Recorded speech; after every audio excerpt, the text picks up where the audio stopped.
देशभर गाजलेल्या नीट पेपरफुटी प्रकरणाचा तपास आता पुन्हा लातूरच्या दिशेनं वळतोय का असा सवाल उपस्थित होतोय. त्याला कारण ठरलंय आरोपी शिवराज मोठेगावकरच्या मोबाईलमधून मिळालेली माहिती, 5 लाखांच्या व्यवहाराचे धागेदोरे आणि आर्थिक व्यवहारांचा तपास. या सर्व पार्श्वभूमीवर सीबीआयची टीम पुन्हा लातूरमध्ये दाखल होणार आहे. नेमकं हे संपूर्ण प्रकरण काय आहे बघूया.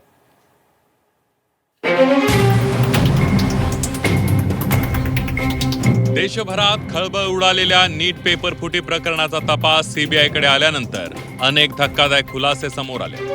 या प्रकरणात लातूरमधील खासगी क्लासेसचे संचालक शिवराज मोठेगावकर याच्यासह अनेक आरोपींना अटक करण्यात आली आहे. त्यानंतर सीबीआयने लातूरमध्ये अनेक दिवस तळ ठोकून चौकशी केली. विद्यार्थी, पालक, डॉक्टर आणि क्लासेसशी संबंधित अनेकांची चौकशी करण्यात आली. आता या तपासात नवे पुरावे समोर येत असल्यानं तपास पुन्हा लातूरकडे वळल्याची चर्चा आहे. सीबीआयने लातूरमध्ये तपास करून त्यानंतर पुढच्या तपासासाठी ते दुसऱ्या जिल्ह्यामध्ये गेले होते. त्यानंतर आता पुन्हा एकदा जे आहे ते लातूरमध्ये सीबीआयची एंट्री होणार आहे अशी माहिती जी आहे ते आता सूत्रांकडून मिळते. त्यामुळे शैक्षणिक क्षेत्रामध्ये जे आहे ते क्लासेस एरियामध्ये खळबळ उडालेली आहे आणि सीबीआयचे पथक जे आहे ते आता येत्या 1 ते 2 दिवसामध्ये लातूरमध्ये येणार असल्याची सुद्धा आता खात्रीलायक सूत्रांनी माहिती दिली आहे.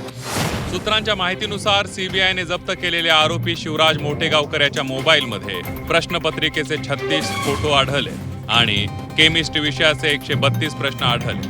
यापैकी 111 प्रश्न प्रत्यक्ष नीट परीक्षेत विचारण्यात आल्याची माहिती समोर येते आहे. तसंच केमिस्ट्रीच्या प्रश्नांसाठी तब्बल 5 लाख रुपयांचा व्यवहार झाल्याचाही संशय तपास यंत्रणेला आहे. त्यामुळे आता या प्रकरणातील आर्थिक व्यवहार, पैशांचा प्रवाह आणि त्यामागील नेटवर्कचा शोध घेण्यावर सीबीआयचा भर असल्याची माहिती सूत्रांकडून मिळते. याच पार्श्वभूमीवर सीबीआयची टीम पुन्हा लातूरमध्ये दाखल होणार असल्याची माहिती आहे. तपासाचा पुढचा टप्पा अधिक महत्त्वाचा मानला जात असून आणखी काही संशयितांची चौकशी, आर्थिक व्यवहारांची पडताळणी आणि डिजिटल पुराव्यांचा तपास होण्याची शक्यता आहे. त्यामुळे देशभर गाजलेल्या नीट पेपर फुटी प्रकरणात आता आणखी कोणते धक्कादायक खुलासे होतात याकडे सर्वांचं लक्ष लागलंय. वैभव बालकुंदे, झी 24 तास, लातूर.